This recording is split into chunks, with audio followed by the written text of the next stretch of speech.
Welcome back to Anjana classes. अगर video अच्छा लगे तो please subscribe and like.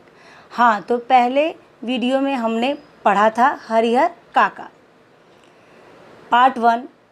Harihar काका गुस्से से घर से बाहर निकल गए।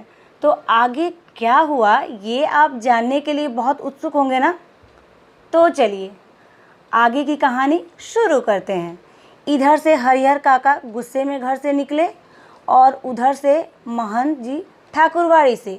बीच में ही दोनों की मुलाकात हो गई और महंत जी काका को ठाकुरवाड़ी लेके आ गए।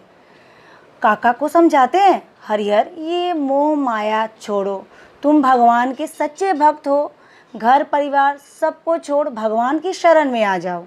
यहाँ ठाकुरबाड़ी में तुम्हें सब मिलेगा। तुम यहाँ आराम से रहना, अच्छा खाना पीना, किसी चीज़ की चिंता तुम मत करना। भगवान की सेवा करो, यहाँ सब साधु संत तुम्हारी सेवा करेंगे। परिवार सब अपना मतलब के होते हैं, मतलब के यार हैं। एक बार तुम अपनी ज़मीन किसी और के नाम करके तो देखो। देखने की बात छोड़ो, सिर्फ बात करके तो देखो पूरा परिवार कैसे रंग बदलता है। ये साधु महात्मा नहीं, ये स्वाद के अनुसार अपना रंग बदलते हैं। उसी तरह यह महंत भी अपने मतलब की बात पर आता है और कहता है, और किसी और को क्यों, तुम अपनी ज़मीन ठाकुरबाड़ी को दे दो, सीधे स्वर्ग में जाओगे। ये तो महादान होगा, महादान। फिर वह उसका माइंड वॉश करता है कि पिछले जन्म का कोई दोष होगा कि जो तुम्हें इस जन्म में बच्चों और पत्नियों का सुख नहीं मिला। अगर तुम अपनी ज़मीन ठाकुरबाड़ी को दोगे तो यह जन्म भी सुखी और गांव वाले भी तुम्हें याद करेंगे, सीधे स्वर्ग में जाओगे। लेकिन काका के मन में अपने परिवार के लिए अभी भी प्रेम बचा हुआ था। महंत जी को काका कुछ नहीं कहते।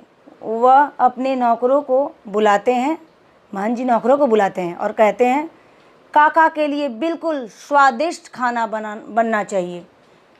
उधर घर पर खेत से लौटे उनके भाइयों को जब सारी बातें पता चली तो उनके पैरों तले ज़मीन खिसक गई। उन्होंने शाम तक इंतज़ार किया लेकिन हरिहर काका नहीं आए।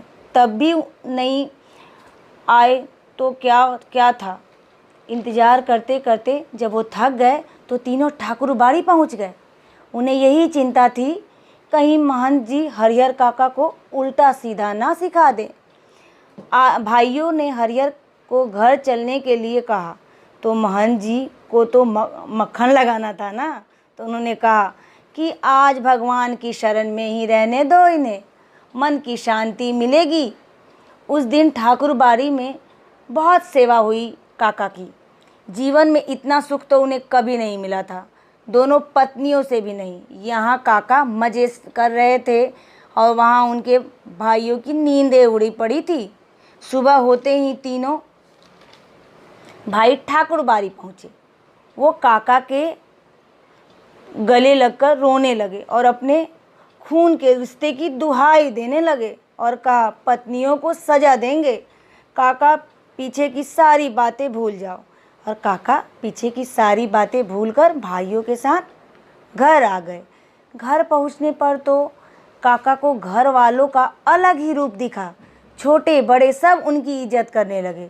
उनके घर आए मेहमानों से भी ज़्यादा खातिर होने लगी। उनकी एक आवाज़ पर सब हाजिर हो जाता। काका को लगा ये सब महंत जी के कारण हुआ है। अब काका महंत जी की और इज्जत करने लगे। काका यह बात समझ गए कि जब तक उनकी ज़मीन उनके पास है तब तक सब उनकी इज्जत करेंगे। उन्होंने यह देखा है कि जिन लोगों ने अपने जीते जी ज़मीन की दूसरों के नाम पर कर दी उन्हें जीवन भर रोना पड़ा है। उन्होंने अपने भाइयों से कहा, मेरे मरने के बाद ये सारी ज़मीन तुम्हारी ही हो जाएगी तो चिंता करने की क्या ज़रूरत है। पर उनके घर वालों को ये डर था कि कहीं काका अपनी ज़मीन ठाकुरबाड़ी के नाम ना कर दे। वो जोर डालते रहते कि ज़मीन हमारे नाम लिखवा दो। दूसरी तरफ महंत भी लालची हो गया था। वो भी बीच बीच में बोलता, अपनी ज़मीन ठाकुरबाड़ी के नाम कर दो, फिर आराम से ठाकुरबाड़ी में रहना। पर हरिहर काका ऐसा कुछ भी नहीं चाहते थे। महंत को पता चल गया था कि काका प्यार से नहीं मानने वाले। उन्होंने सोचा क्यों ना काका का अपहरण कर लिया जाए और उसका ज़मीन ठाकुरबाड़ी के नाम करवा लें। बाद में सब ठीक हो जाएगा। बाद में सबको बोल देंगे कि काका ने खुद ही ठाकुरबाड़ी के नाम कर दी है ज़मीन। महंत के कुछ गुंडों के हाथों काका का अपहरण करवा लिया। काका के घर वाले ने ये सोचा भी नहीं था कि ऐसा भी कुछ हो सकता है। उनका शक जो है वो सीधा महंत पर गया। तीनों भाई कुछ लोगों के साथ हरिहर काका को ढूंढने निकल गए। जैसे ही उनको ठाकुरबाड़ी पहुँचे, उनके ऊपर से पत्थरों की बरसात होने लगी, गोलियां चलने लगी, बल्कि एक को तो गोली पैर में भी लग गई। सब भाग गए। फिर उन्होंने पुलिस का सहारा लेना ही ठीक समझा। उन्होंने सोचा कि जब तक पुलिस आती है तब तक हम देखते हैं कि आखिर ठाकुरबाड़ी में चल क्या रहा है।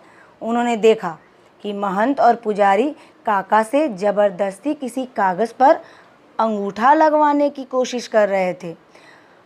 हरिहर काका को महंत की इस हरकत पर आश्चर्य हो रहा था। बड़ी बड़ी बातें करने वाला, यह भला चाहने वाला, सभी लोगों का भला चाहने वाला आदमी इतना गिर सकता है? तो साधु के नाम पर कलंक है कलंक। अब महंत के सामने उनका परिवार ही अच्छा लग रहा था। वो वहाँ से घर जाना चाह रहे थे, परंतु महंत उन्हें जाने कहाँ दे रहा था। हरिहर के भाई पुलिस लेकर आ गए। आने के बाद ना कोई पत्थर आया और ना कोई ठाकुरबाड़ी। पता है क्यों? पुलिस को देखते ही सबकी बोलती जो बंद हो गई थी। बाहर से बंद थी ठाकुरबाड़ी। पुलिस ने सोचा कि रात का समय है तो अब सुबह ही कोई एक्शन लेंगे, तो वह सुबह होने का इंतज़ार करने लगे थे। सुबह होते ही ठाकुरबाड़ी का गेट खुला। अंदर जाकर देखा तो अंदर कोई नहीं था, क्योंकि सब वहाँ से भाग चुके थे। अंदर जाकर देखा तो हरिहर काका कहीं नहीं मिले। उन्हें चिंता होने लगी। बहुत पैसे देकर जो पुलिस लाए थे और न साधु का पता था न ही काका का। ये किसने सोचा पता है बच्चों? भाइयों ने सोचा कि अब क्या करें। एक कमरे पर बड़ा सा ताला लगा था। पुलिस के पूछने पर जवाब आया कि अनाज है भाई, अनाज। अब आगे क्या हुआ, इसके लिए आपको पार्ट 3 का इंतज़ार करना होगा। तो इंतज़ार कीजिए। Thank you.